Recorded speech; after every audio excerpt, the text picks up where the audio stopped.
You're watching City Channel 4, your window to our community.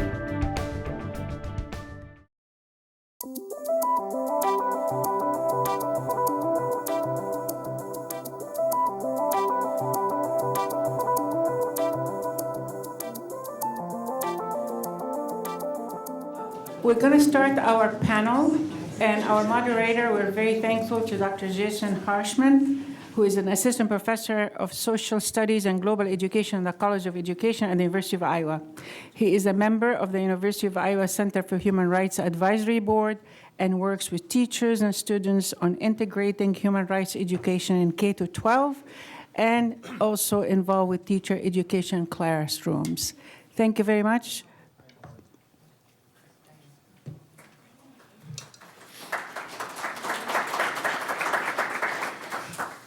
Good afternoon, everyone. I appreciate the opportunity to serve as moderator for this panel and thank all of you for being here today, of course, as well as our panelists. I'll begin by introducing our panel, and then we will move into a discussion around what our panelists see as challenges in the city and keys to building and moving across bridges for meaningful and sustainable action in Iowa City. There will be an opportunity for audience members to ask questions during this panel session, but if you don't have an opportunity to do so due to time constraints, please remember that there is a breakout session scheduled for immediately following the conclusion of the panel from 4 until 5 o'clock. So you'll have an opportunity to meet in small groups to discuss what is brought up during the panel. I begin by introducing Diane Finnerty as Associate Provost for Faculty and Director of Faculty HR and Development at the University of Iowa. Diane holds an adjunct faculty appointment in the UI School of Social Work. Since 1994, she has worked at the University of Iowa in varying capacities, including serving as Director of Cultural Competence Initiatives and Director of Training at the School of Social Work's National Resource Center for Family-Centered Practice. Shams Ghoneim is Chair of the Iowa City Human Rights Commission and serves as the UI Center for Human Rights Advisory Board. She is former president and current vice president of the ACLU Iowa Board of Directors and a past president and current member of the Johnson County Consultation of Religious Communities. Kendra Malone is the University of Iowa Diversity Resources Coordinator, and in her work she coordinates the Safe Zone Project and provides support for various Chief Diversity Office initiatives. Kendra is also an active member of the Women of Color Advisory Network, a statewide group of professional women of color committed to ending violence in our communities. Our fourth panelist is Rafael Morataya. He is the Executive Director of the Center for Workers' Justice.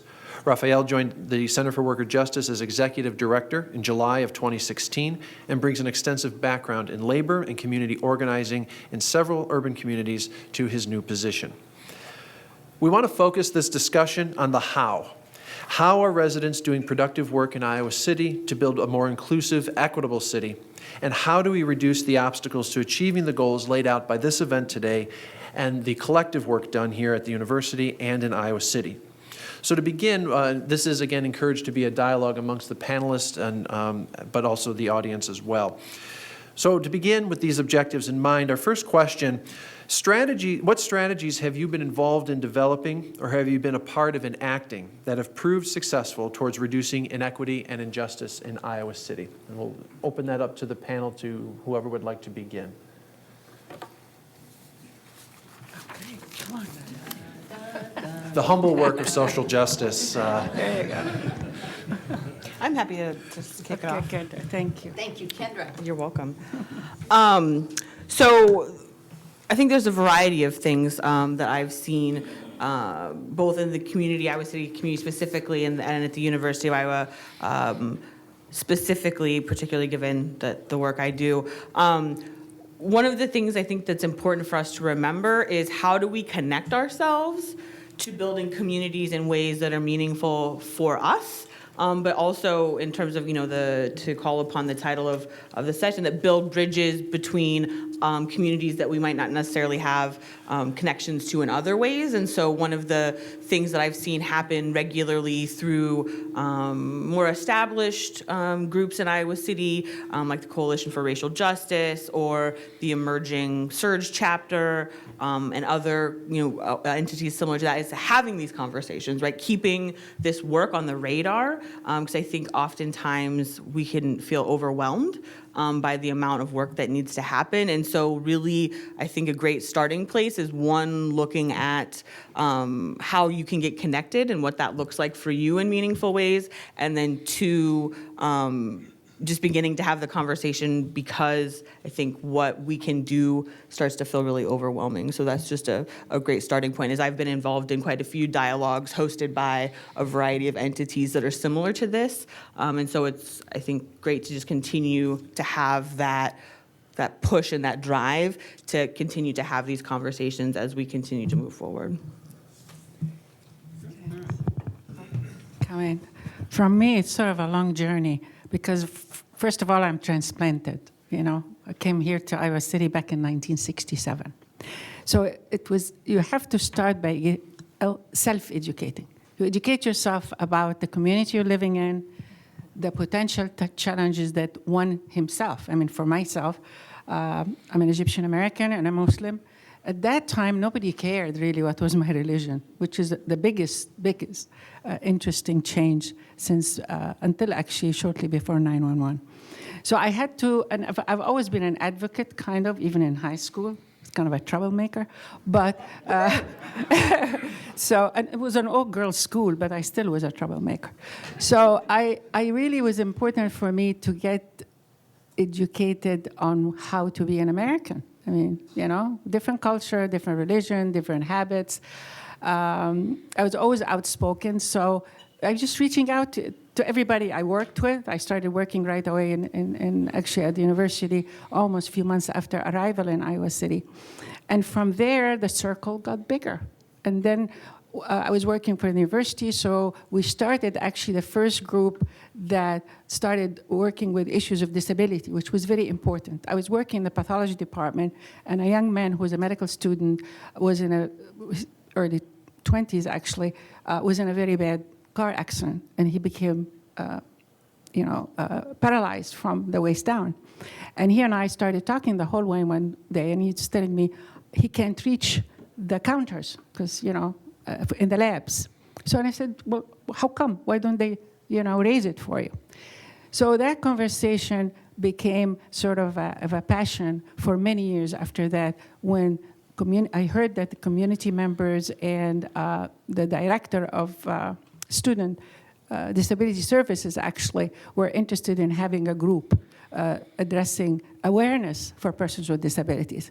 So I became really involved with their group and stayed for some 13 years. So that's just one little area for why it's important to get educated, to understand the challenges that meet other people, not just myself. Didn't think, I thought I did all right actually in integrating. So it just came from there. And then the second thing was actually the biggest thing for me personally was 9/11, when all the horror started. And of course, the first time I ever spoke out about my faith was in the Memorial Union, when a fantastic group of university professors and others in the community got together and had sort of a prompto town hall meeting in the Memorial Union. And it was packed. It was such a shocking time for so many. And the first time ever that I had a young friend who actually was dressed in the Muslim attire. We came up front and told them one thing: this is not Islam. And it went from there. So I became, again, my passion after that was interfaith dialogue and the wonderful consultation of religious communities, where I've been very humbled by. So just, and from there it became the, ACLU and then the Human Rights Commission. It's a graduation and an ongoing education. So just, you need to kind of reach out. A group you don't know, go learn about it. I had friends from the LGBTQ community. I had to understand what, of course, it was attitudinal barriers. And so, we're all in it together. So that's how it goes. Thank you.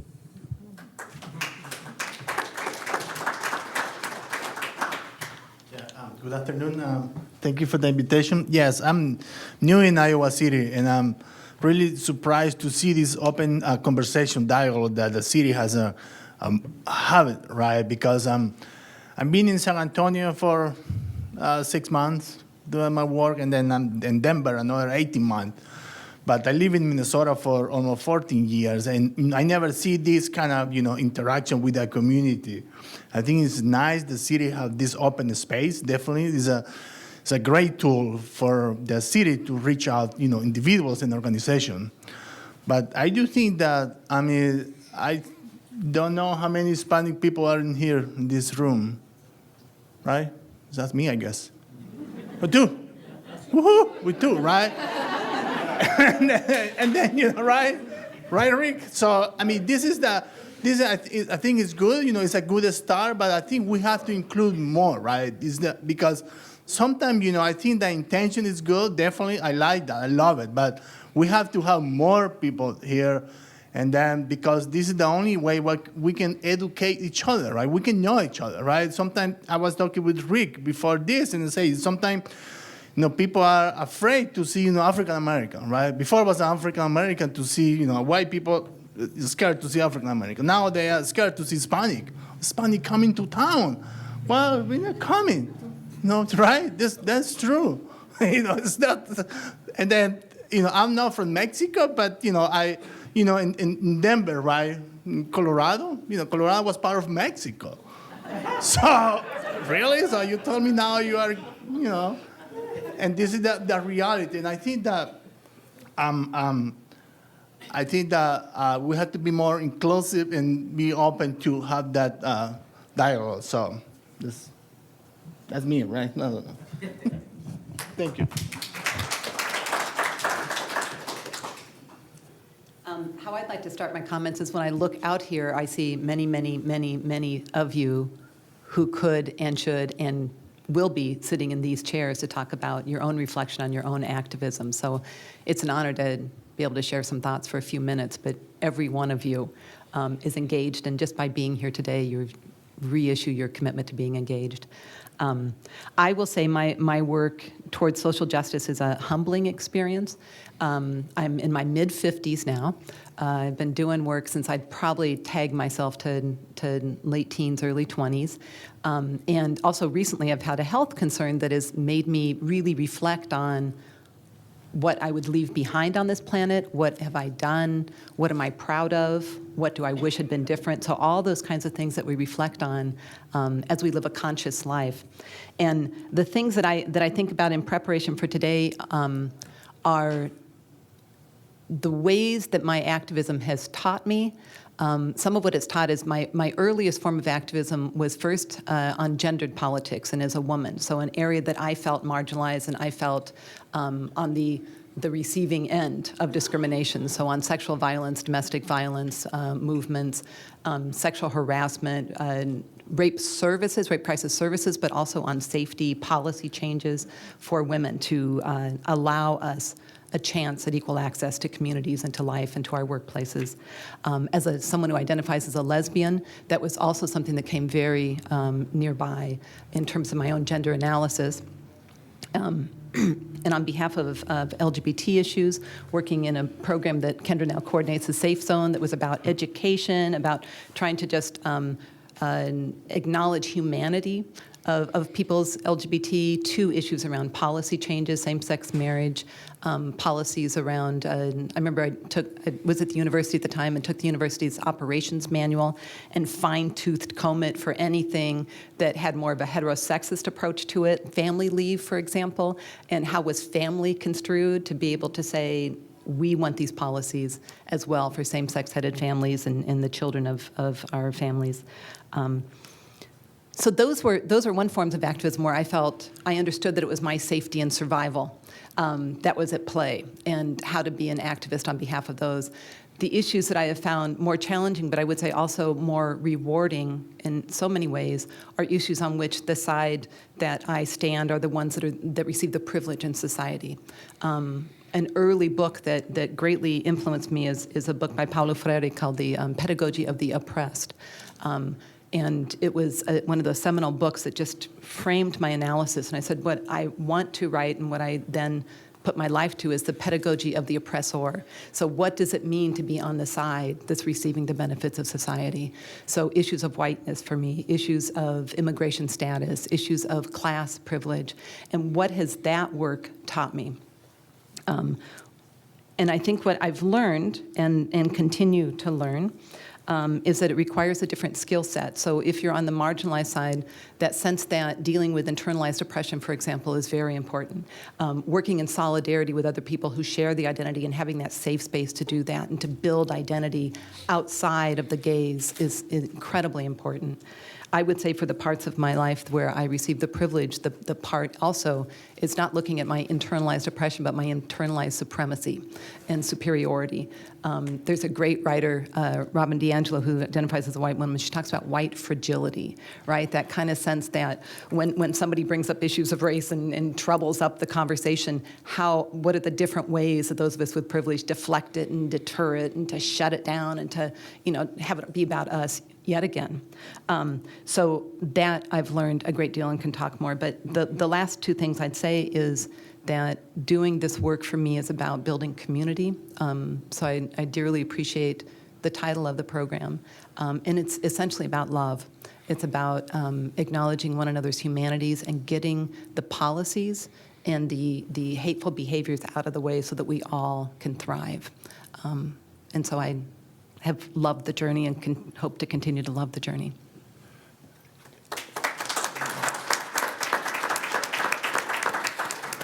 A few ideas that came out of that. So the significance of conversations, whether they're here in an organized event, but maybe if it's happening in the hallway, as Shams pointed out, or any small conversation that we might have and sort of what comes out of that. Also the significance of being willing to be uncomfortable.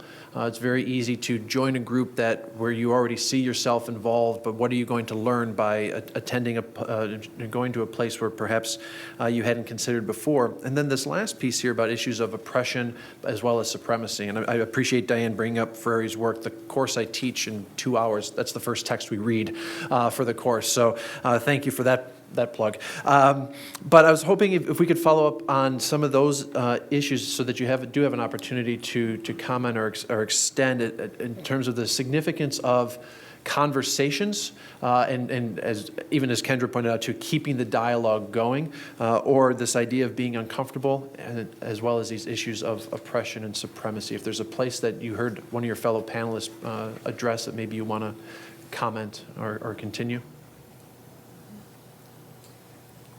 I think that it's very eloquently shared by my colleagues here and friends. Get out of your comfort zone. I think this is something that's hard for some of us. Some of us are easy to reach out, maybe more sociable, feel more at ease in opening a conversation with someone that isn't familiar or coming from a different culture or even speaking a different language. But I really think if you leave your comfort zones behind, and it always happens one-on-one. If you've never met someone from one community, make an effort to reach out. That's how people reached out to me when I first came. And I'm so grateful for that. My first neighbor in Le Chateau Apartments in Coralville back in '67 was fantastic. She was a nurse, and she just felt sorry for this 21-year-old that just sort of didn't know what the world is going on. And shortly after that, I found out I was expecting too. So she had 2 children, and she kind of took me by the hand, And it is that is the American spirit. Someone was asking me earlier, what do you mean by American values? I said, well, it's actually values, period. It's not just American, it's values. But it is something specifically that I found as a stranger in a strange land that it's actually self-empowered me. Taught me how to become comfortable. So one-on-one, get out of your comfort zone, reach out to somebody who's totally different from you, speaking different language, coming from different country, different ethnicity, different race, and understand, listen, what is their issues, and how can you become an ally?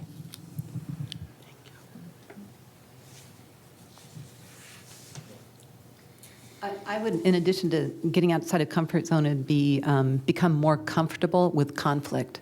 And particularly when in this community, we talk a lot. And I don't mean that to demean the need to develop analysis and educate ourselves and become more kind of intelligent about the issues. But it's when the work hits the ground and there's requests or demands for policy changes, or for not just talking about the right thing, but getting it into place. And there's direct action protests, or there's uncomfortable conversations when you're lobbying somebody who's got the decision-making power, or there is raising issues that you know people do not, in this town that loves to talk, do not want to talk about. Be comfortable and sit with that and take it out of the interpersonal realm and put it into the system realm. That this is about, we've inherited generations of policies that we know have been put in place by people for whom they work out just fine. And so as we change them, there will be conflict, and there should be conflict. And to become comfortable in knowing how to live with that is something that I've had to learn as well. You couldn't have set me up any better, Diane. I still love doing that. Yes, thank you. So to expand on the great points that Diane just made, and to echo, the call that Jason put forward to the panel about discomfort, is another thing that I invite you to do is, and it will be uncomfortable, is to analyze your own identities. What identities do you have? And how do they impact the relationships that you build? How do they impact how you walk through the world, how you're seen in professional spaces, how you're seen in personal spaces, and what are the consequences of that? Because I think one of the things that's really, as Diane has called us to do about sitting in discomfort and living with discomfort, is being able to name that, but then also to say, well, actually, if I have white privilege, I contribute to racism. Boom. And to be able to own that. And own that in a way that allows you to heal the guilt and the shame that's associated with that. Because one of the things that we know about privilege, right, is that it wants to hide itself and put up all of these barriers so that it keeps itself in position, right? And so finding ways to develop networks among other folks that you share privileges with so that you can support each other, because it's painful, right? Like experiencing oppression is painful. Also being able to dislodge the ways that we contribute to oppression is also painful, right? But in different kinds of ways. And so being able to find community members, friends, colleagues, find people that you can do this work with together. And so that you can say, actually, as, for example, for me, as a person that has class privilege, like I contribute to the ways that folks, experience food insecurity. And I contribute to the ways that folks experience housing insecurity. That's real, right? And so what can I do to challenge my own privilege to begin to shift that? And that, I think, is probably going to be one of the biggest challenges for those of us who sit in these rooms and have these conversations and are invested in this, is what am I doing to contribute to systems and processes that intentionally and purposefully hurt and degrade and dehumanize other people? And that's going to be really tough for you to do, and I encourage you to find ways to support yourselves in doing that, because that's where the real work happens, is when we change ourselves. So. Yeah. I also want to add that it's kind of funny that you mentioned the one-to-one conversation. Definitely that is the best tool that I think is the organizer use, right? And even though I'm director, but I'm considered, organizer by myself, and when I started here, right, I still have almost 4 months here. I'm still doing the one-to-one with people, right? But even people, they don't want to talk with me, and I have conversations with people that I like to listen. You say, right, rather to talk. I had a conversation to listen, not be a preacher. And but sometimes people are hesitate. They don't want to talk themselves. They shut down, and then even they go around, and they don't want to go out of the comfort zone. But when I took the risk to challenge people, right, and see what it's about, right, what they can do for the community, right, and then they don't see. They don't see, but they don't like my approach, right? In terms of, you are new here in the city, you don't know nothing about Iowa City, and then you are new in town, right? You don't have the right to talk. But I said, well, maybe I don't have the right to talk, but I do represent, my community. I represent the people of color, right? And then I represent who cannot be here at the table with me.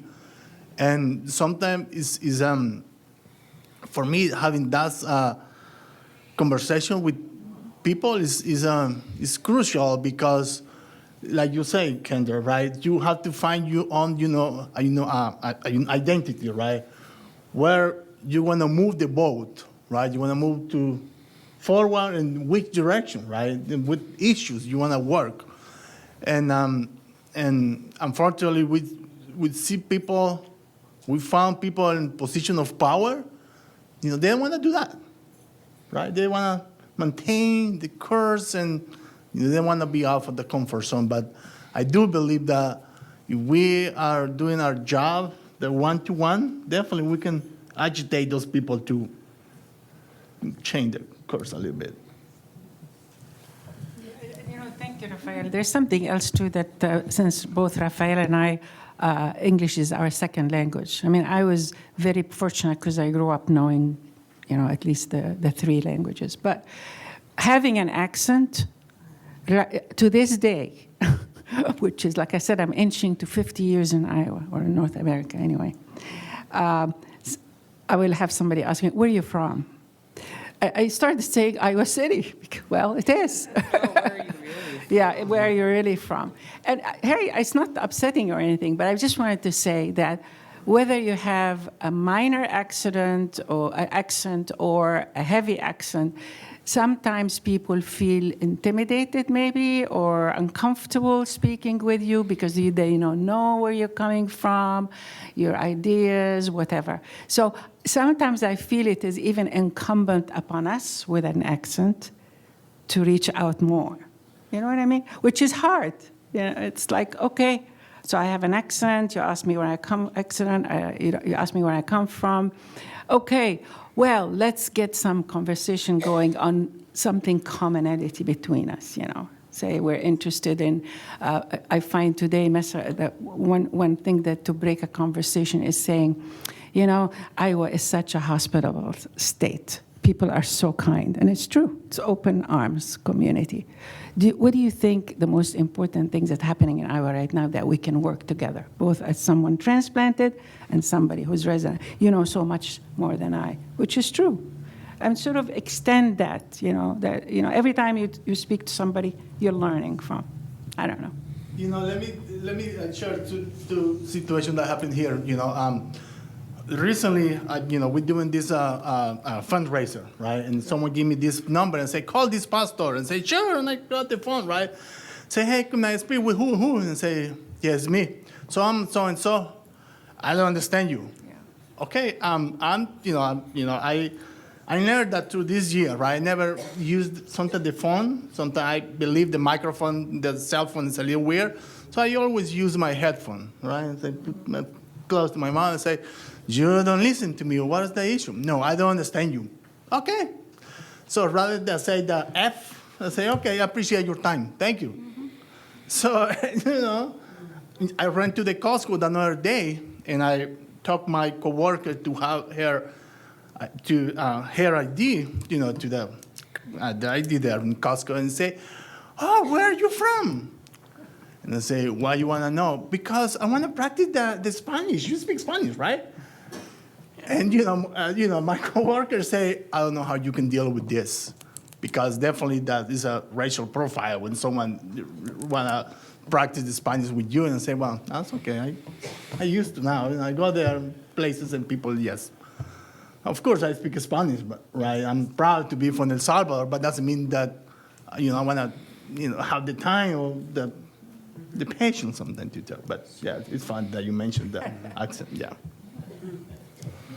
So, of course, we know the word for those things is called microaggressions, right? The kind of things that even though a person may not be intending to harm, communicate something of welcomeness or seeing, or that sense that I see you as a small part of this beautiful person that you are. if I were to say, or how I would hear someone saying that I don't understand your accent is, I'm not willing to hear what you're saying, right? I'm not willing to listen across accents. You're listening across my accent, right? And so how do I make this a mutual conversation instead of a, I'm the subject, you're the object, and let's just keep it that way. So that just breaks, I was going to say breaks my heart, but it makes me deeply sad because it's a way to dehumanize in terms of what I understand about my own process of looking at my own whiteness and how I see these things happen. And that is the kind of stuff I want us to stop. Even if it's quote unquote well-intentioned, even if that person wants to be the most fluent ever in Spanish, great, go for it, go for it. Don't expect people of color to be your sounding boards and your practice person, right, when you're having a different conversation. And those are the ways that I think, for me, my own whiteness is looking at, it's not about the intent, it's about the impact and understanding and hearing and changing the ways that we are in the world and that we've been trained to be in the world. So thank you for sharing the examples. To reiterate Diane's point, something that I want folks to be very, very clear about, particularly around the social identities that you have that carry privilege, is if folks from oppressed communities are willing to educate you and have conversations with you about that, that is far different than expecting folks to do that learning for you or to do that teaching for you. And so I ask that you be very mindful about how you approach those conversations because there's a lot of us who are happy to, talk to you about, racism or transphobia or heterosexuality, about those things as professionals, as individuals, but most folks aren't. And so the example that Rafael just gave is that there was that assumption, right, that he was going to be willing, and that is just as damaging as any other form of oppression, right? And so as you're thinking about your next steps, how you want to engage in conversation, how you want to expand what your community may look like, whatever that means for you, please do not expect folks who have experiences of oppression to teach you about that. So like if you're a white person, don't expect Black people to teach you about racism. Right? If you're a cisgender person, don't expect transgender people to teach you about being transgender. That's up to you. We have a beautiful library here, right? That has resources. The library has, computer. And I say this to say that I think that's one of the other pieces that is a challenge for a lot of us that have particular kinds of privileges, is we expect those who experience oppression to teach us, and as the oppressor, it is our job to stop oppressing, not the job of the folks who experience oppression to teach us how to not oppress them. So I ask you to hold on to that as you're thinking about educating yourself and expanding community and what that might mean. I think a point that's come up here is something that I interact with students and teachers quite a bit, and that is, as was the term was used, the well-intentioned person. I believe we have a room full of well-intentioned people. Absolutely. And so, but how to engage in that conversation? So the work of allies, these issues of everyday racism, everyday poverty, it's not just a news story that reminds us or an event. We know that these permeate, and so based on the work and experiences, how do we do that? How do allies start the conversation when they want to learn? Many people pointed out, self-education. How does that conversation start without somebody, stepping on a toe or embarrassing themselves? There's usually a lot of sensitivity, beating around the bush to ask the question. And so how do we do that? How do the well-intentioned allies ask the question to learn? The quick answer that I'd have for my own self is show up. Show up, particularly at actions or calls or events that are led by the people that you say you want to be in alliance with. Show up at a Center for Worker Justice event, and there's an actual allies meeting, right, that happens, every other month or something like that, but a call to action. Find out what the people with whom you want to be allied, what they need of allies, and then just get yourself there, right? And it's easier said than done. And so show up, and while you're there, build relationships and listen, and put your body in.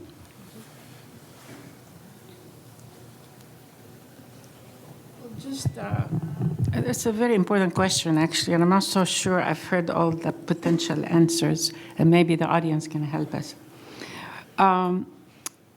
Take an issue, for example, like religion. This is a very difficult issue. And we do have the format of interfaith dialogue, which really opened, to me personally, a whole set of education, even though I do come from a multi-faith background.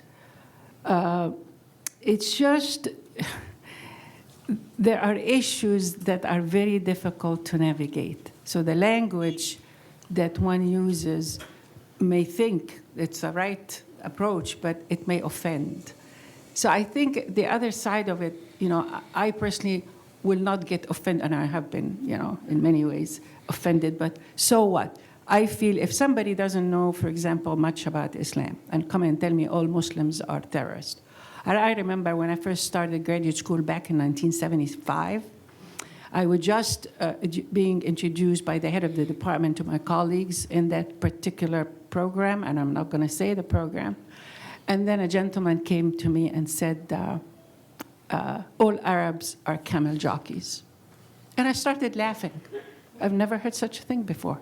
I mean, that's probably with my lack of experience and being, unaware of that whole terminology. And I thought, wait a minute, what does that mean? So I kind of looked it up, and that gentleman, who was another graduate student with me in the program, he was a PhD, I was a master's program. In and out in time, I figured out where does he come from. It was something about, it was after the '67 war, and he was politically and emotionally and ideologically supportive of one state in the Middle East, and Egypt was at war, So, and actually later on he told me he was, he volunteered, to be with the State of Israel at the time. So everyone comes in with a bunch of laundry. You know what I mean? We all have our implicit biases. We all have our experience. And if you've never met someone or you've met other people from the same community, or you think so, that we're in adversarial position to those who you support, I actually admire the fact that he was so readily told me in my face. Later on, that young man actually brought his kids later. They were studying about Egypt and ancient Egypt, and we talked about, the civilization and this and that. What I'm trying to say is that it isn't easy to come in and you want to be an ally. How I heard, Kendra, you were saying that don't expect them, the group or the individual that you would like to be their ally to become your teacher. But I really need a teacher sometimes. Do you know what I mean? I need to understand. I read as much as I can, but I needed to understand, for example, coming to the US, I know the civil rights movement. Back from Egypt when I was in school, in high school. And I still remember thinking, how could any country treat each other by just, each citizen just because of different complexion? So we can learn, on our own, but sometimes there are nuances in each community that are difficult to understand unless you are in that shoes. Like, if you've never had a physical disability and broke a leg, which I did several years ago, and for 3 months, I know exactly how much it is so difficult to navigate on crutches or on a walker. It's that kind of thing. So it's a bit of both. I don't know, I learn, but please help me learn. Sure. I don't mean to be offensive to you, but help me learn.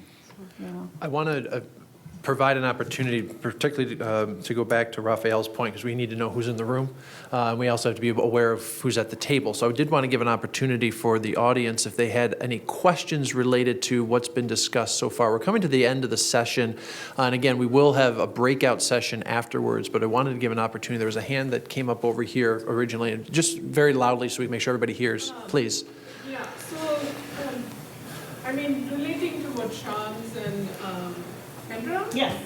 And Diane were saying, so this concept of microaggression, right? Why can't we cultivate micro-allies for our community? If I think back to when I arrived in Iowa City, I was a trailing spouse, much like Shams. I was like 21 and just arrived. Seriously, don't talk to me about diversity. I don't even know the word diversity, right? So I can think back to two white women. One was German-American, Ute Grumlin, who was my husband's colleague's wife, and Ute's friend, Ingrid Wöller, who was Oregonian, but who was married here. Those are the two women who took me under their wing. Same with me. They could have been really mean to me because I didn't know anything about anything. They were just kind. And that's all I can be today. I can be kind to somebody else coming to Iowa City. So what do you call that?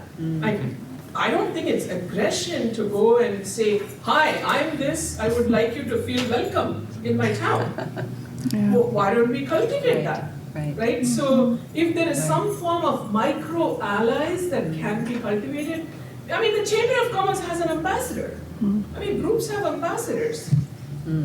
I mean, is that even possible? I'm not a diversity expert. I mean, I just have a lot of friends. Just a wise woman. I used to serve on the University of Iowa President's Committee on Diversity in 2004. And that's when I first heard about like the concerns about diversity. So much like Rafael, you said, how many Indians are there or Indian Americans? None. So it's sort of like, you have to figure out your own interests. Not every Indian or not every African American is going to be involved in diversity issues at a professional level. I mean, it's very difficult to participate as a citizen even if you know a bunch of words. I don't think even I'm intelligent. I can't read the research on diversity and quite understand it. It's complicated. I mean, these are very, very complicated relationships.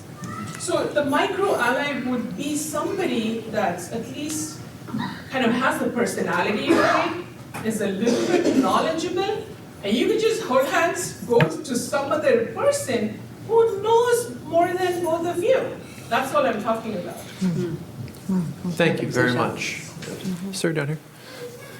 My name is Adil Adams. I come to Iowa City in 1997, and there was only one Sudanese family. Now we have like 300 families. But I need help. How to make the bridge between the city and this community.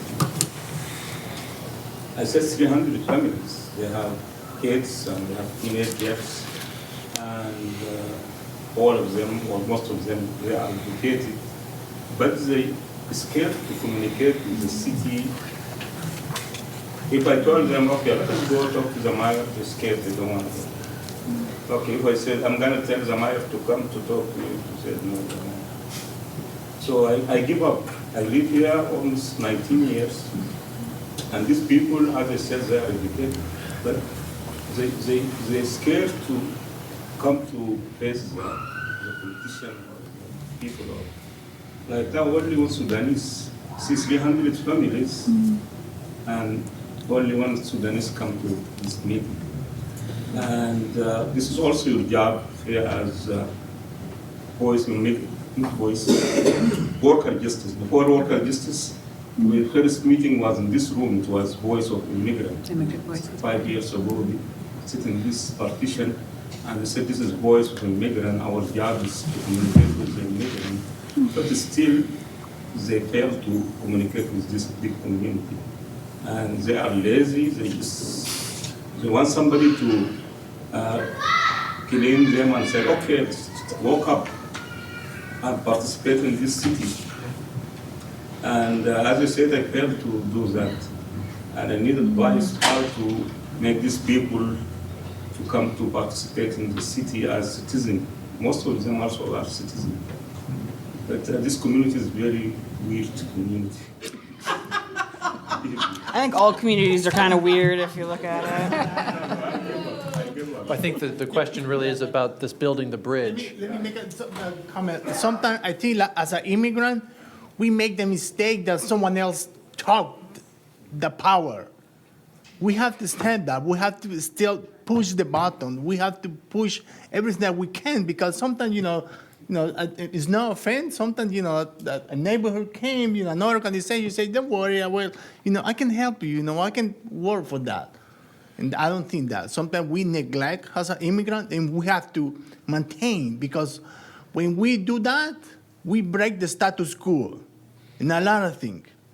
That's the challenge that a lot of people in every society have, right? We have to break the status quo of a lot of people organizations in every town. Sorry. One last statement here, and then we're coming to the end of our session, please. So a statement or question. To reiterate on this gentleman's dilemma, you're not the only one, sir, in your race of people that has problem getting your race of people coming to sessions like this. I was born in this country. Some people see me and they think I'm Hispanic, which is funny to me. I guess if I had taken the advice of the man 38 years ago when I was in New York, I stepped into this store. I was pregnant at the time and I was looking for food. And he'd never seen me before in my life. He said, learn to speak Spanish. But I recognize myself as I'm not going to label myself anymore as an American or African American. I'm a citizen of this country. And I think if we all start looking at that, we are citizens of this country, we can improve ourselves. But what you said was you can't get your race of people to come to this. We're having this problem with the black race of people. And I took it up on myself to try to be a voice and come to these sessions and then go back out into the community and spread out, to people to give them information. And it's like, would you come to this informational to find out what's going on in the city? And the cup, it's a cup. But I'm saying, I'm not getting any response from them, so you're not alone. That's what I want you to understand. You're not alone. It's not just your race of people. It's a lot of people that I guess they feel inadequate to go, or that they feel like they don't know enough to go.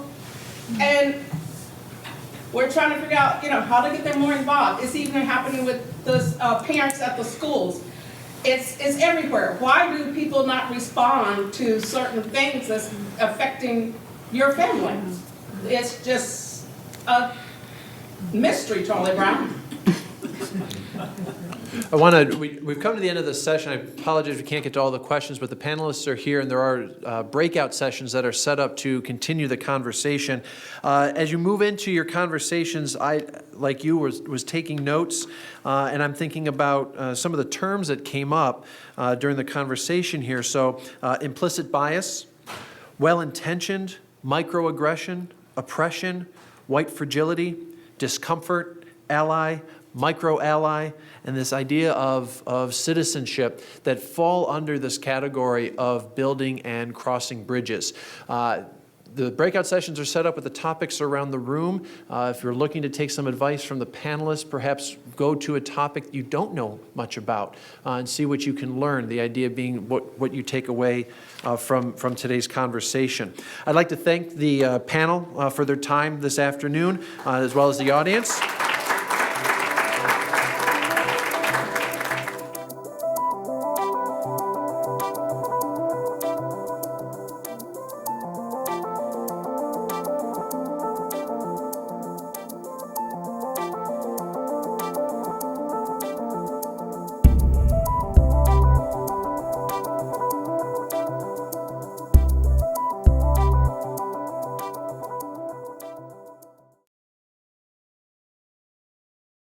You're watching City Channel 4, your window to our community.